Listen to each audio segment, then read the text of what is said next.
श्रीमान योगी भाग 35. आपण ऐकला शिवभारत.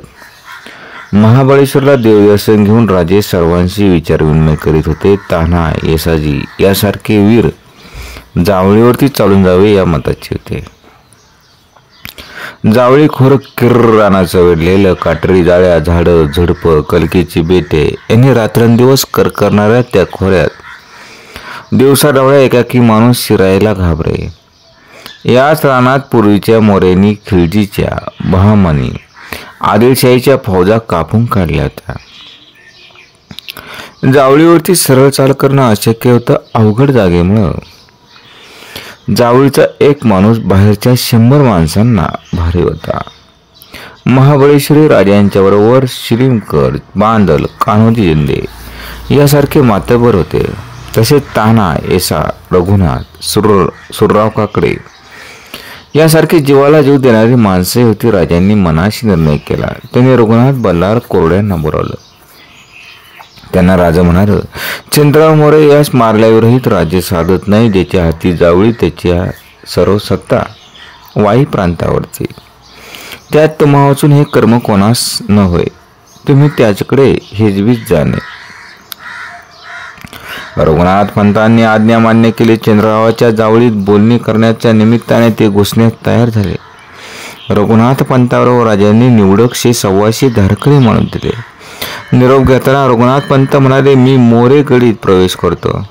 बातमी कळवीत जाईन. बेत ठरला की जावळीवर चालून यावं. बेत पक्का करून रघुनाथ पंत जावळी खोऱ्यात उतरलं. बरोबर संभाजी कावजी कोंढाळकरांसारखे निधडे वीर घेऊन बाकीचे जावळीभोवती पेरून रघुनाथ पंतांनी जावळीत प्रवेश केला. जावळीत हनुमंतराव मोरे कारभारी होते. खुद्द यशवंतराव मोरे चंद्रराव होते. आणि शिवाजीराजांकडून रघुनाथ पंत आल्याचे कळताच यशवंतराव शेफावरून गेला. हात बांधून येण्याची आज्ञा करणारा शिवाजी जमली तर सोयरी करण्यासाठी जावळीत येत होता. हनुमंतरावामार्फत यशवंतरावांनी दुसऱ्या दिवशी रात्री भेटीची वेळ ठरवली. रघुनाथ पंत जावळीत राहिले. रघुनाथ पंतांचे लोक जावळी निरखित होते आणि हैराण कर्वे राजांना दुसऱ्या दिवशी रात्रीचं निमंत्रण गेलं. दुसऱ्या दिवशी रात्री रघुनाथ पंत संभाजी कावजीसह चंद्ररावांच्या वाड्यात गेलं. सदरेवरती चंद्रराव बसला होता. पलोत्यांच्या उजेड्यात चौक प्रकाशमान झाला होता. चंद्रराव भरजरी बैठकीवर मध्यपीत बसला होता. त्याच्या उजव्या हाताला उंचापुरावा भारदस्त वीर उभा होता. मस्तकी पकडी, कपाळी गंध, मोठं पाणीदार डोळे, ओठावर झुपकेदार मिश्या बाळगलेला तो वीर आपली उजी मूठ तलवारीवर ठेवून चौकात येणाऱ्या रघुनाथ पंताकडे पाहत होता. आपली धुंदावलेली नजर वर करीत यशवंतरावाने विचारलं, बाजी कोण येतंय? शिवाजीचा वकील येतोय राज. हनुमंतराव मोरेच्या मागोमाग रघुनाथ पंत, संभाजी कावजी हे आपल्या रक्षकांसह चौकात आले. यशवंतराव मोऱ्यांना साऱ्यांनी मुद्र केले.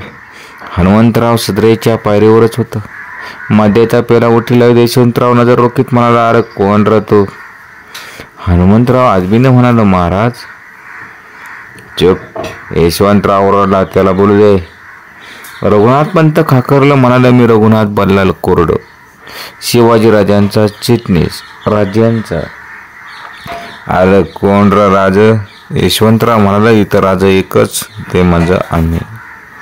ते आपण म्हणू शकता आम्ही नाही. शिवाजी महाराजांच्या कृपेमुळेच आपण मोऱ्यांच्या गाडीवर दत्तक गेलात.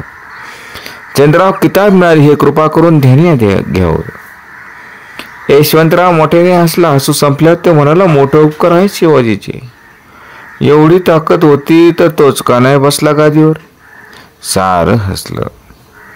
संभाजी कावजीचा हात तलवारीकडे गेला. रघुनाथ पंतांनी त्याला इशाराच केली. रघुनाथ पंत म्हणाले, झालं गेलं, होऊन गेलं.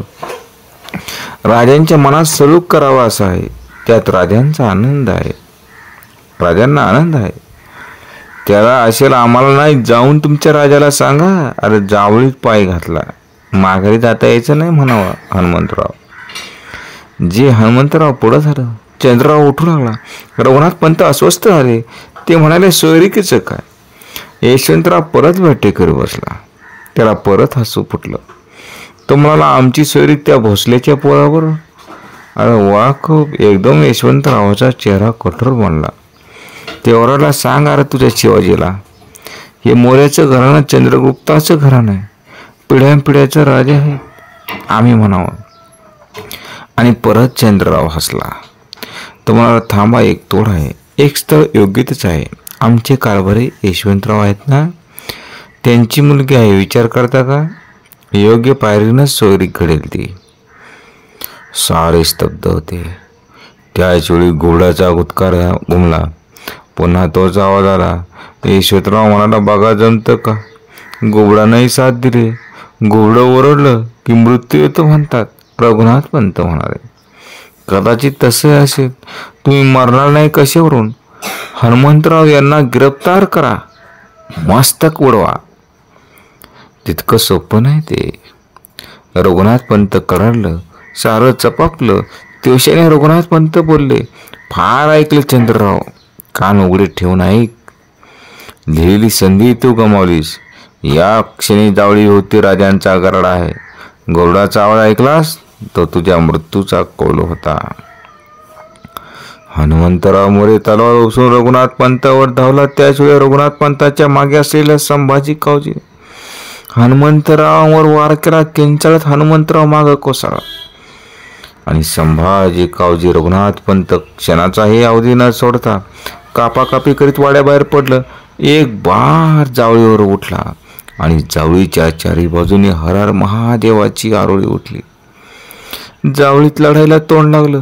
चंद्ररावाच्या वाड्याच्या दाराशी मोऱ्यांचा एक मर्द तलवार चालवित होता. शर्थीने तो दरवाजा रोखून होता आणि त्याच्या पुढे साऱ्यांना हार खावी लागत होती. वाड्याच्या मागच्या दरवाजातून जेव्हा वाट मिळाली तेव्हा मागे पुढे घुसून त्या वीराला पकडण्यात आलं. त्याचं नाव होतं मुरारबाजी देशपांडा. जावळी काबीज झाली, पण त्या गर्दीत यशवंतराव आपल्या बायका मुलासह पळून गेलं. त्यानं थेट रायरी गाठली. राजा जावळीत आलं. मोऱ्यांची म्हैसूर पागा संपत्ती राजांना जावळीत मिळाली. मोऱ्यांच्या वाड्यात राजा आले तेव्हा मुरारबाजी देशपांडे यांना हजर केलं गेलं. दोरखंडाने जखडलेल्या मुरारबाजींना पाहताच राजाने त्यांना मोकळं करण्यास सांगितलं. राजे म्हणाले, मुरारबाजी, तुमचं सेवरे आम्ही पाहिलं. तुमच्यासारखी गुणी माणसं आम्हाला हवी. राजांनी मुरारबाजीचं समाधान केलं. मुरारबाजी राजांना मिळालं आणि जावळी खोऱ्यातलं ते सर्वात मोठं यश होतं. जावळी खोऱ्याचा पुरा ताबा घ्यायला राजांना 15 दिवस लागले आणि मोऱ्यांच्याकडे जे लोक राजांच्या शिवेला आले त्यांना राजांना पदरी ठेवून घेतलं. कृष्णाजी बाबाजी हे माहितगार माणसाला जावळीचा सुभेदार नेमले. विळोराम यास मुजमदार नेमलं आणि जुन्या हक्कदारांच्या याद्या तयार करून त्यांचे हक्क कायम ठेवले. राजांचे फार दिवसांचे स्वप्न साकार झालं होतं. चांभारगड, सोनगड, चंद्रगड, मकरंदगड तटबंदीने सुरक्षित असलेला जावळी मुलूक राजा पाहत होता. दाट रानाने त्या मुलखाची सुरक्षितता वाढवली होती. पाठीशी महाबळेश्वर रक्षणासाठी उभा होता. त्या मुलखात जावळी शेजारी उभे असलेल्या भोरपे डोंगराकडे राजांचं लक्ष गेलं. मोरपंत पिंगळे यांना राजांनी बोलवलं. ते म्हणाले, मोरपंत, तुम्हाला गडाची माहिती चांगली आहे असं आम्ही ऐकतो. या भोरप्या डोंगरावर तुम्ही मजबूत किल्ला बांधा. किल्ला असा बांधा की कोणत्याही बाक्या प्रसंगी आम्हाला या गडाची आठवण व्हावी. ती जबाबदारी तुमची. मोरपंतांनी अंगावर आलेली पहिली जबाबदारी त्याच निष्ठेने उच्चारली. ते म्हणाले, बेशक महाराज, आपल्या आज्ञेप्रमाणे गड तामीर करू. महाराजांच्या दुरादेशींची ही कमाल म्हटली पाहिजे. कमाल कसली महाराज? कुणी जावळी काबीज केली असती तरी शक्कल सुचली नसती. भवतारी मकरंद, चांभार, कांगोळी, सोनगड यासारखे टेढे आणि बंदिस्त गड असता हा नवीन गड बांधायचं काय कारण? बोला पंत, राजा कौतुकाला म्हणाले. असाच विचार कुणीही केला असता. पण आपण हा मुलूक पाहिला. या भागाचं अजिंक्यत्व आपण जाणलं. म्हणूनच चारी बाजूनी राखणीचं गड ठेवून मधला भोरप्या आपण निवडला. खजिन्याला कुठले मातब्बर शत्रूला तोंड द्यायला अशी सुरक्षित जागा हुडकून सापडायची नाही. राजा प्रसन्न झाले. वा पंत, तुम्ही आमच्या मनातलं बेद बरोबर जाणले आणि ही दृष्टी ठेवून गड पुरा करा. तुळजापूरला जाऊन भवानी मातेचे दर्शन घेणं आम्हाला जमत नाही. अनेक अडचणी येतात. या सृष्टी जागी देवीची स्थापना करावी असं आमच्या मनात आहे. जावळीची व्यवस्था राजा यशवंतराव मोरेचे पारिपत्य करायला निघाले. यशवंतराव मोरे आपल्या बायका मुलांसह रायरीच्या आश्रयाला दडले होते. राजांनी जावळी सोडली आणि आपल्या सैन्यासह ते रायरीला गेले. आणि रायरी आकाशाला भिडलेला गड. रायरीला राजांच्या सैन्याचा वेढा पाडला. यशवंतराव मोरे गडावरून अधूनमधून मारा करीत होते. दिवस ढकलीत होता. गड बलकट होता, उद्दंग होता, पण बेशिस्त होता. दुर्लक्ष केलेल्या त्या गडावर मोरे अचानक गेले होते. गडात धारणे बनवून करण्याची उसंत मोऱ्यांना होती. जेव्हा बुद्धी सुचली तेव्हा राजाच्या सैन्याने वेढा घातला होता. 3 महिने सरत आले पण वेढा उठण्याचे चिन्ह दिसेना. गडाखाली राजे मनातून बैचे नव्हते. वैशाखाच्या उन्हात राजे वेढा घेऊन होते. पाठीवर पावसाळा होता. पावसाळा आले की दो पावसात त्या मुलखात उघड्यावर टेकणं कठीण होतं. राजांच्या सैन्यात श्रीमकर होते. ते मोऱ्यांचे आप्त होते. राजांनी त्यांना गडावरती पाठवलं. जेरीला आलेला यशवंतराव संधी पाहतच होता. गडाची धान्य सामग्री संपत आली होती. जास्त दिवस गड लढविणं कठीण होतं. यशवंतराव आपल्या बायका मुलासह गडाखाली आला आणि शिवाजीराजांनी यशवंतरावाचं स्वागत केलं. यशवंतरावांचा बहुमान केला. घोडा आणि शिरपाव दिला. यशवंतरावांनी त्या गौरवाचा भलताच अर्थ घेतला. मानाचा रुमाल त्याने नाकारला. शिवाजीराजांनी यशवंतरावाचा मोरलेचा अधिकार काढून घेतला आणि गडाखाली यशवंतरावाला ठेवून राजे गड पाहायला गेले. रायरी गडाची माहिती राजे आजवर ऐकत होते. अनेक वेळा गडाचं दूरदर्शन त्यांना घडलं होतं. प्रत्यक्ष गड पाहत असता राजा चकित होत होतं. तसा पाहिला तर रायरी हम रस्त्यावरच होता. रत्नागिरी अगर दख्खन कुठे जायला जागा सोयीस्कर, समुद्रजवळ. रायरीची सत्ता म्हणजे अनेक घाटांची त्यांच्या वाहतुकीची सत्ता होती. रायरी अति उंच आणि चढण्यास कठीण अशी जागा होती. राजांनी सारा गड निरखला. राजा खासा जाऊन पाहता गड बहुत चौकोट, चौतुर्प. गडाची कडे ताशिल्याप्रमाणे 1.5 गाव उंच. पर्जन्यकाळी कडेवर गवत उगत नाही आणि धोंडा ताशी एकच आहे. दौलताबाद पृथ्वीवर चांगला गड खरा, पण तो उंचीने कमी. दौलताबादीपेक्षा रायरी 10 गुणी उंची. असं पाहून राजे संतुष्ट झाले. नकळत बोलून गेले, तख्तात जागा हाच गड करावा. राजांनी रायरीचं नाव रायगड ठेवलं. गडाखाली राजांची छावणी असताना राजा नेहमी गडावर जात. आबाजी महादेव, हिरोजी इंदुलकर यासारखे बांधकामाचे तज्ज्ञ बरोबर असत. राजे त्यांना आपली कल्पना सांगत आणि राजांच्या मनात गडाचं रूप स्पष्ट होत होतं. राजे गडावरून छावणीत आले. कान्होजी राजांना मुजरा करून उभं राहिलं. कान्होजी, काय खबर? खबर तितकीशी चांगली नाही महाराज. आपण यशवंतराव प्रतापरावांना अभय दिलं. आज ते पळून गेलं. कसं?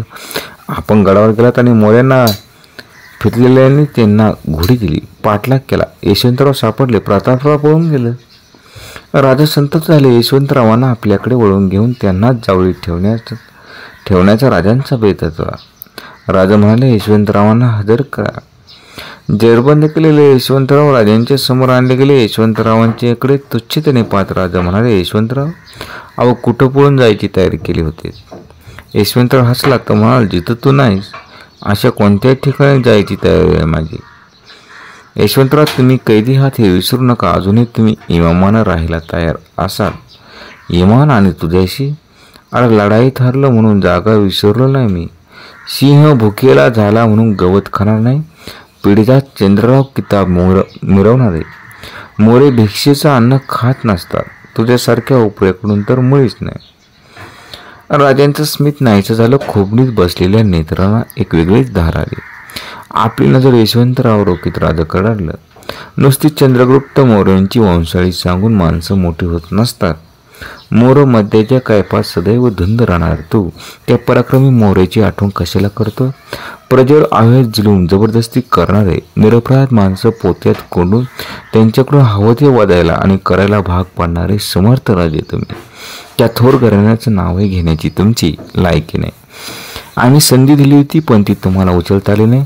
जे त्यांच्याकडे वळून राजा म्हणालं, हे सामोपचारीने वळतील असं दिसत नाही. असा शत्रू आम्हाला परवडायचा नाही. जेथे या उन्मत्त अवैचारी माणसाला न्या त्याची गर्दन मारा. आणि दुसऱ्या दिवशी यशवंतरावांची गर्दन मारली गेली. यशवंतरावांच्या बायका मुलांना पुण्याला बंदोबस्तात पाठवण्यात आलं. जावळी राहिलीची व्यवस्था लावून राजेही मागोमाग पुण्याला परतलं. असा हा विलक्षण भाग. राजांना रायगड सापडला आणि राजधानीसाठी गड मात्र सापडला त्या जावळीच्या मोऱ्यांकडूनच राजांनी हिसकावून घेतला. अप्रतिम असं हे प्रकरण जावळी खोरं. जय भवानी, जय शिवराय.